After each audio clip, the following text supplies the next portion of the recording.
¿Qué tal, amigos? Qué alegría podernos encontrar del viernes 31 de julio al domingo 2 de agosto en el retiro espiritual Perdonarme, Perdonarte en la Casa de Encuentros Monte María.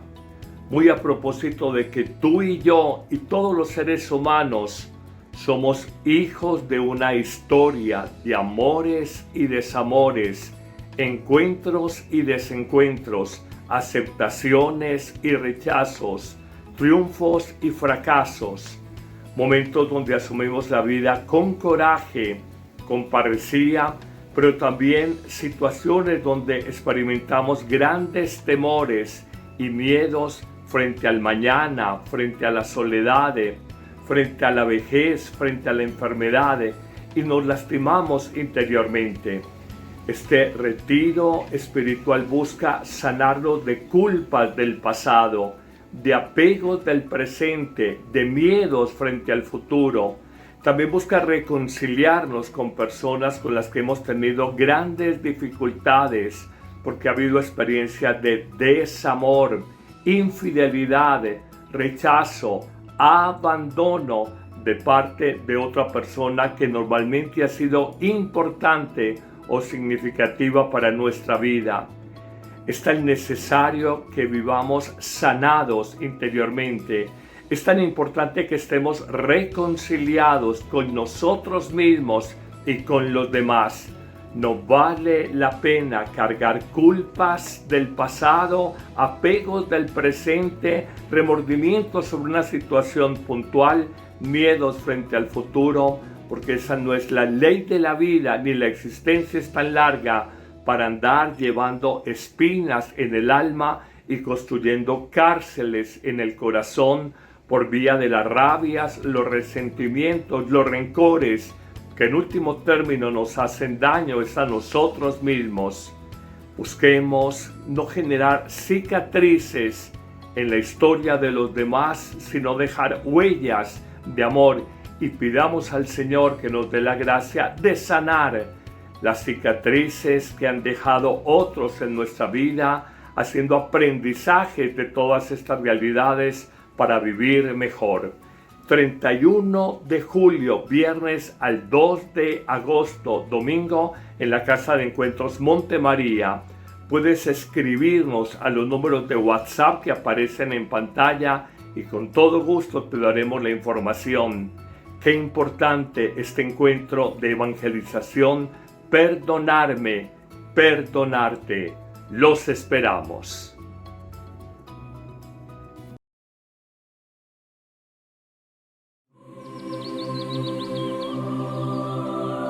Palabra de vida. Evangelio de hoy, Padre Carlos Yepes. Del libro de la Sabiduría, capítulo 12, versículos 13, 16 al 19. No hay más Dios que tú, Señor, que cuidas de todas las cosas.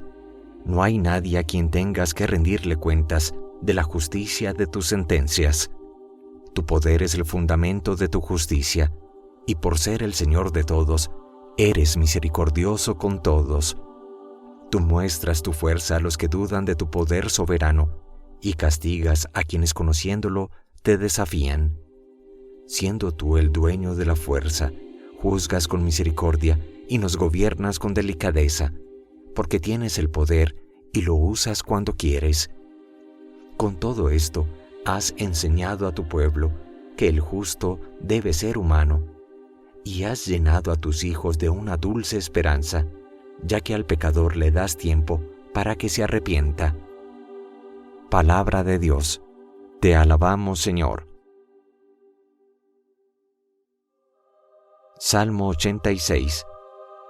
Tú, Señor, eres bueno y clemente.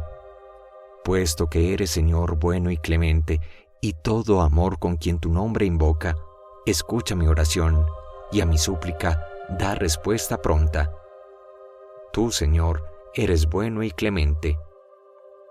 Señor, todos los pueblos vendrán para adorarte y darte gloria, pues solo tú eres Dios, y tus obras, Señor, son portentosas.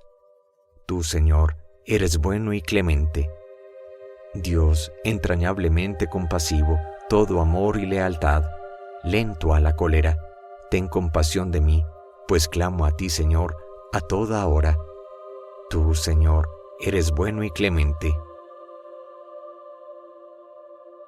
De la carta a los Romanos, capítulo 8, versículos 26 al 27. Hermanos, el Espíritu nos ayuda en nuestra debilidad, porque nosotros no sabemos pedir lo que nos conviene, pero el Espíritu mismo intercede por nosotros con gemidos que no pueden expresarse con palabras. Y Dios, que conoce profundamente los corazones, sabe lo que el Espíritu quiere decir, porque el Espíritu ruega conforme a la voluntad de Dios por los que le pertenecen. Palabra de Dios, te alabamos, Señor. Del Santo Evangelio según San Mateo, capítulo 13, versículos 24 al 43. En aquel tiempo Jesús propuso esta parábola a la muchedumbre. El reino de los cielos se parece a un hombre que sembró buena semilla en un campo. Pero mientras los trabajadores dormían, llegó un enemigo del dueño, sembró cizaña entre el trigo y se marchó. Cuando crecieron las plantas y se empezaba a formar la espiga, apareció también la cizaña. Entonces los trabajadores fueron a decirle al amo: Señor, ¿qué no sembraste buena semilla en tu campo? ¿De dónde pues salió esta cizaña? El amo les respondió: De seguro lo hizo un enemigo mío. Ellos le dijeron: ¿Quieres que vayamos a arrancarla? Pero él les contestó: No sea que al arrancar la cizaña arranquen también el trigo. Dejen que crezcan juntos hasta el tiempo de la cosecha, y cuando llegue la cosecha, diré a los segadores: arranquen primero la cizaña y átenla en gavillas para quemarla. Luego almacenen el trigo en mi granero. Luego les propuso esta parábola: el reino de los cielos es semejante a la semilla de mostaza que un hombre siembra en un huerto. Ciertamente es la más pequeña de todas las semillas, pero cuando crece, llega a ser más grande que las hortalizas y se convierte en un arbusto, de manera que los pájaros vienen y hacen su nido en las ramas. Les dijo también otra parábola: el reino de los cielos se parece a un poco de levadura que tomó una mujer y la mezcló con 3 medidas de harina, y toda la masa acabó por fermentar. Jesús decía a la muchedumbre todas estas cosas con parábolas, y sin parábolas nada les decía, para que se cumpliera lo que dijo el profeta: abriré mi boca y les hablaré con parábolas. Anunciaré lo que estaba oculto desde la creación del mundo. Luego despidió a la multitud y se fue a su casa. Entonces se le acercaron sus discípulos y le dijeron: explícanos la parábola de la cizaña sembrada en el campo. Jesús les contestó: el sembrador de la buena semilla es el Hijo del Hombre, el campo es el mundo. La buena semilla son los ciudadanos del reino, las cizañas son los partidarios del maligno. El enemigo que la siembra es el diablo. El tiempo de la cosecha es el fin del mundo, y los segadores son los ángeles. Y así como recogen la cizaña y la queman en el fuego, así sucederá al fin del mundo. El Hijo del Hombre enviará a sus ángeles para que arranquen de su reino a todos los que inducen a otros al pecado y a todos los malvados, y los arrojen en el horno encendido. Así será el llanto y la desesperación. Entonces los justos brillarán como el sol en el reino de su Padre. El que tenga oídos, que oiga. Palabra del Señor. Gloria a ti, Señor Jesús. El Evangelio de San Mateo en el capítulo 13 nos presenta el llamado sermón parabólico o discurso de las parábolas de Jesús, que buscan explicar de una manera pedagógica los secretos y los misterios del gobernar, del reinar de Dios, y cómo su reino de justicia y de amor, de paz, de gracia, de verdad, de luz, se va extendiendo en medio del mundo. En efecto, nos presenta este capítulo 13 de San Mateo 3 hermosísimas parábolas, dos de ellas equiparando el reino de los cielos a un grano de mostaza o una pequeña porción de levadura. El grano de mostaza que se siembra en el campo, y aunque la más pequeña de las semillas, está llamada a crecer y hacerse un gran arbusto, de donde se alimentan y en donde anidan los pájaros y las aves del cielo en sus ramas. De otro lado, la levadura, siendo muy poca en su cantidad, está llamada a ser introducida en la gran masa de harina y es capaz de fermentarla. Pero de otro lado se nos presenta la parábola de la semilla buena, el trigo, y la mala semilla, la cizaña. ¿Qué podemos aprender de estas tres parábolas sobre el misterio del actuar de Dios en la vida del mundo y de la humanidad? Saquemos tres grandes enseñanzas para nuestra vida. La primera, Dios nunca actúa de manera espectacular, mediática, para impresionar o deslumbrar a los hombres. Por el contrario, el obrar, la lógica, el actuar de Dios siempre se da de manera discreta, sencilla, al parecer insignificante, porque esa es la forma en que Dios trabaja.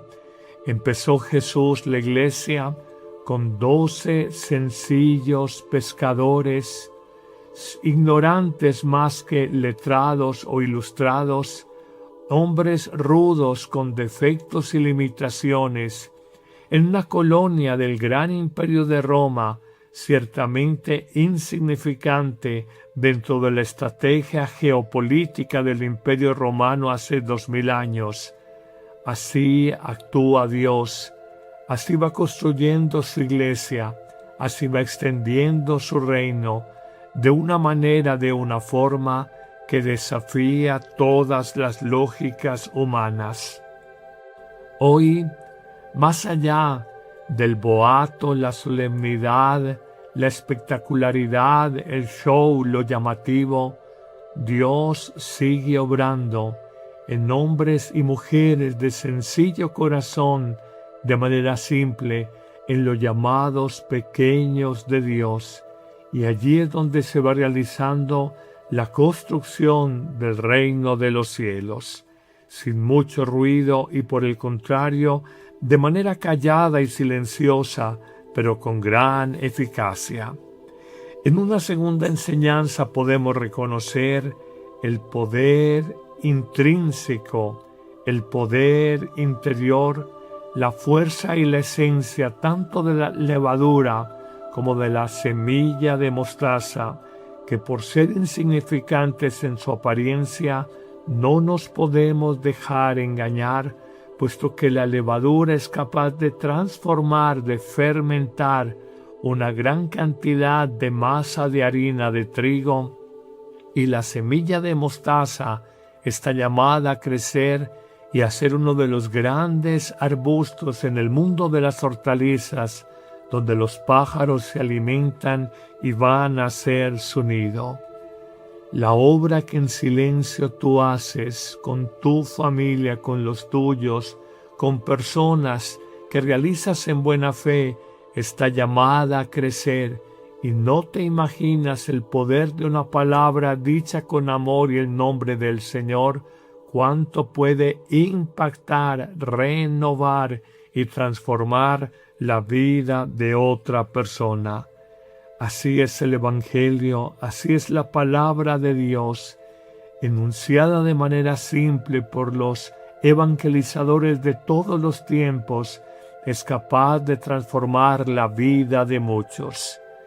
Si los sacerdotes, cuando estaba yo muy joven, hubieran sabido el impacto positivo que tuvieron en mi vida, cuánto les podría agradecer, pero muchos de ellos ya han fallecido y simplemente doy gracias a Dios porque desde su testimonio de vida sencilla, humilde pero evangélica, impactaron mi vida personal, mi vida vocacional y generaron de alguna manera una producción de evangelio que se dio a partir de sencillas palabras cargadas de poder, cargadas de fuerza.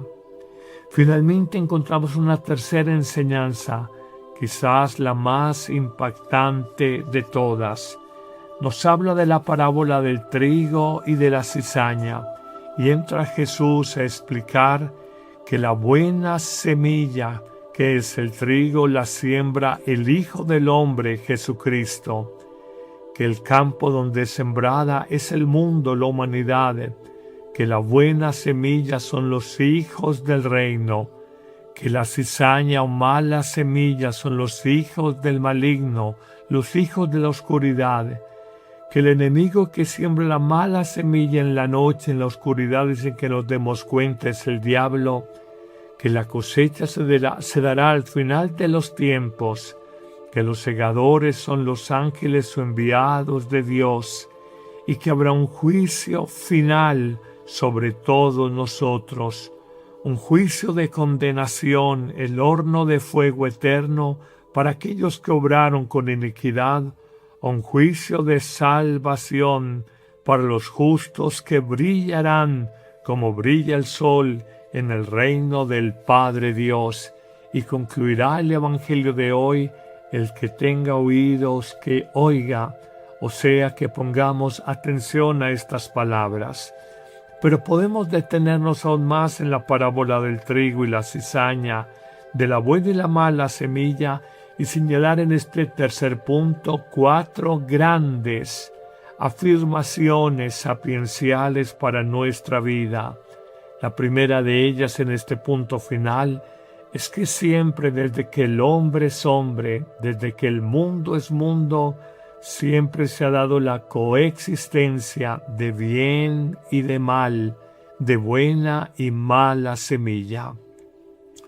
La sociedad, la misma iglesia, es reflejo de la parábola que hoy se nos cita. En lo personal, si me preguntan en dónde he conocido a las personas más buenas del mundo y de la vida, y tendré que responder que las he conocido dentro de la iglesia. Y si me preguntan también dónde he conocido a las personas más malvadas y torcidas, tendré que responder que las he conocido también dentro de la iglesia. Por eso no nos escandalicemos por un sacerdote equivocado, un obispo equivocado, un laico equivocado. Siempre ha existido al interior de la iglesia la luz, el bien, pero también la oscuridad y el mal. Siempre han coexistido la verdad y la mentira, la justicia y la injusticia. Es parte del misterio de la iglesia, de la sociedad y aún de la propia condición humana, donde coexisten y batallan situaciones en donde queremos ser ángeles, pero también días en que nos despertamos como verdaderos demonios. Pero hay una segunda conclusión sapiencial, y es que la parábola nos presenta la gran similitud o parecido que tienen la buena y la mala semilla, entiéndase trigo y cizaña. Por eso mucha gente ingenua, incauta, desprevenida, con poco sentido crítico, y hay que decirlo con poca fuerza del Espíritu Santo, a veces confunde fácilmente la buena semilla con la cizaña y llama profetas a aquellos que son falsos predicadores de la palabra, olvidando lo que nos dice la misma palabra del Señor, que hasta el demonio o los demonios se visten y revisten como ángeles de luz. Por eso tenemos que ser muy críticos para distinguir qué laico, qué sacerdote, qué consagrada, aunque obispo, nos habla con verdad o con mentira, con luz o con oscuridad, con sinceridad o con engaño, porque la cizaña es muy parecida al trigo y a primer golpe de vista nos parece que ambas son buena semilla. En una tercera verdad conclusiva sapiencial encontramos la paciencia infinita de Dios. Cuando el sembrador le dice al Señor cortar la mala semilla y Él dice tengamos paciencia hasta el final, hasta la cosecha definitiva, hasta ver el resultado y el fruto de la vida, no sea que al cortar, al cegar la mala semilla en la cizaña, también mutilemos y matemos la buena semilla, el trigo. El Señor, a diferencia de los hombres, tiene infinita paciencia con el malvado, la cizaña, esperando su conversión. Finalmente, y concluimos con esta cuarta enseñanza, verdad sapiencial dentro de este tercer punto del trigo y la cizaña, reconociendo que el Señor nos habla de un juicio final para todos los hombres y mujeres, un juicio de salvación para el hombre justo, que brillará como el sol brilla en el reino del Padre de los cielos, un juicio de castigo y condenación eterna para los malvados y los corruptos que nunca se arrepintieron, que obraron con iniquidad y serán arrojados al fuego, al horno del fuego eterno, donde solo habrá el llanto y el rechinar de dientes. Que el Señor te bendiga en abundancia en este día, en el nombre del Padre, y del Hijo, y del Espíritu Santo. Amén. Dile sí a Dios con amén. En Amén Comunicaciones encontrarás un espacio de fe que transforma el corazón y da sentido a cada día. Oración diaria para iniciar y terminar tu jornada en la presencia de Dios. Devocionales a María y a San José, modelos de fe, obediencia, confianza y amor familiar. Santos y enseñanzas que iluminan el camino en medio de la vida cotidiana. Reflexiones para vivir con paz, fortaleza interior y esperanza. Cada vez que dices amén, afirmas, Señor, confío en ti. Así sea, así lo creo. Eso es lo que queremos vivir contigo. Una fe que no se queda en palabras, sino que se convierte en vida. Suscríbete ahora, activa la campanita y comparte este canal con quienes amas. Di amén cada día y deja que Dios obre en tu historia.